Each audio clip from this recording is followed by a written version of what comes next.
George, and I had two questions. First of all, your team, you've had your team around for such a long time. What does that loyalty aspect mean to you? It means everything because for me, I've always wanted to start out with the team and end with my team. I think the fact that Victor Roundtree is no longer here, even though he's here with us in spirit, I think the fact that I still have all the rest of my guys who has been with me since day one. We got a couple new guys, but even still, they're like family to me.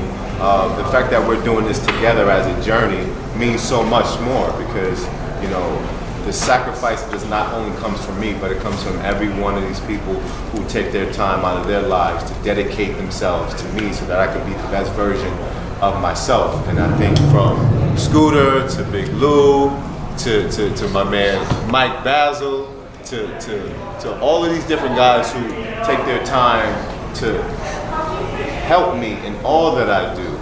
Hopefully I'm not forgetting somebody. But Chris, yeah, I did forget Chris Algieri. Everybody who takes time out of their lives to make sure that I'm my best. We've been rocking for a very long time now, and I just look forward to enjoying this victory with my team because this is not a fight that cannot be won. I have one more. Tiger Woods, of course, came back from couldn't walk, back ailments. Could you perhaps, I won't say more than anyone, but more than a lot of people, identify with him, you know, how far he got, he had to go through to get where he got. Could you identify with him? To a degree, but I think in all due respects to Tiger, he has a great comeback story, but I just think that he didn't have any physical damage done to his body, or he might have just not been the best player in this league and had some personal issues outside of his sport.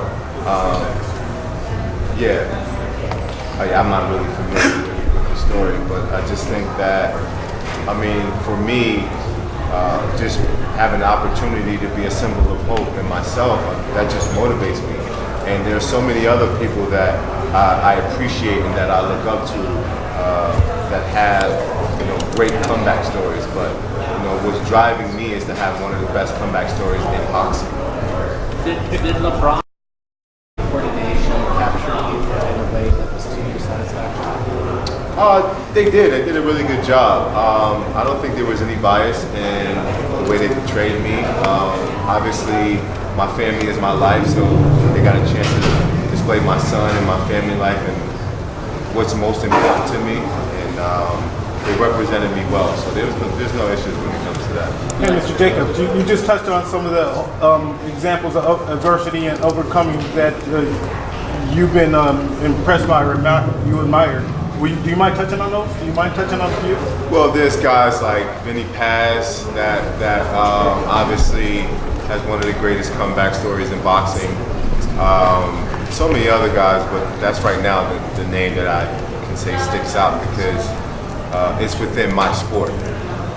And seeing his movie and knowing it was so much that was similar to what I've gone through, it motivates me, you know, because there's going to be so many things that people can say you're not going to be able to do, and when your back is against the wall, obviously, all of this is not guaranteed. So it's a matter of self versus mind.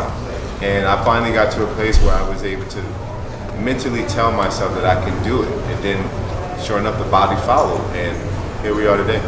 And what about Muhammad Ali? Of course, it was about civil rights movements, a lot of things, but it's one of the best combating boxers. Do you think your story can be that high? I mean, I can't rate where my story would be or my comeback would be, given the fact that we'd be victorious with this, but I know I'll be amongst one of the best because, I mean, I just didn't have cancer. I mean, I was paralyzed. So that's a whole different story in itself. But I respect and admire and idolize Ali for all that he stood for because he was not only a champion inside the ring, but he was the people's champion. He represented the culture.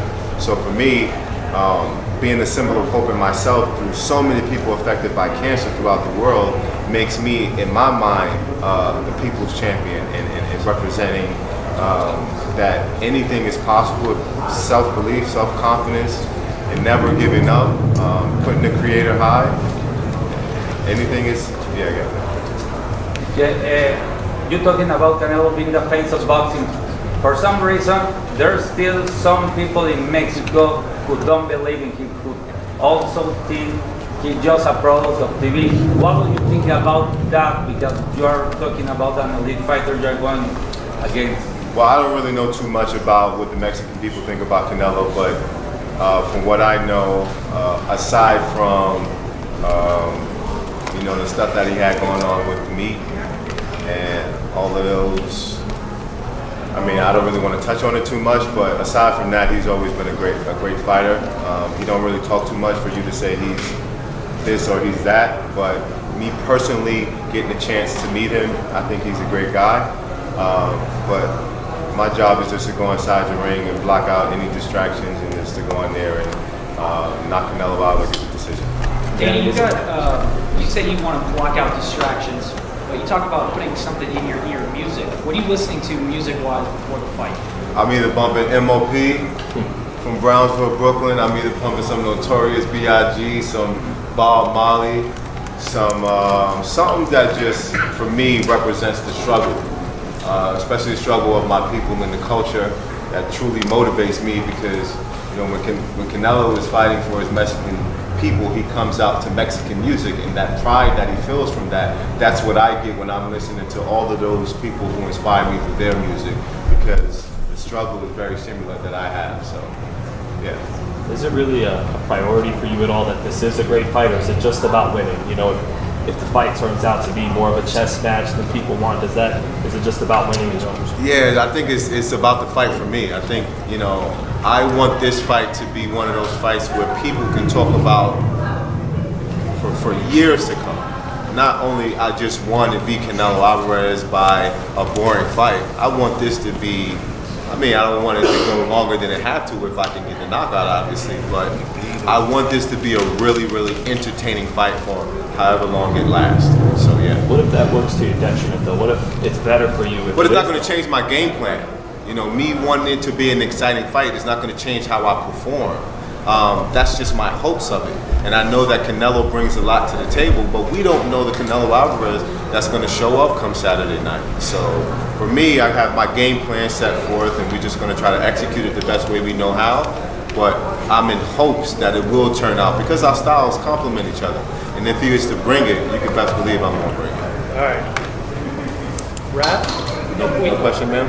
Danny, one more question. One more question. When you talk about, you got Chris Algieri in your corner, and Chris has fought guys like me before. Has he given you any advice on a big fight like this against one of the biggest stars of boxing like Canelo Alvarez? Well, yeah, we talk all the time, but this isn't my first rodeo either. So, for me, the experience that I have going into big fights like this, I just think that I'm self-motivated. I take opinions or I take advice from everybody that either been on this platform or on this level, but I just think that I have enough to be able to go inside and do the work and do the job and get the job done. Thank you, guys.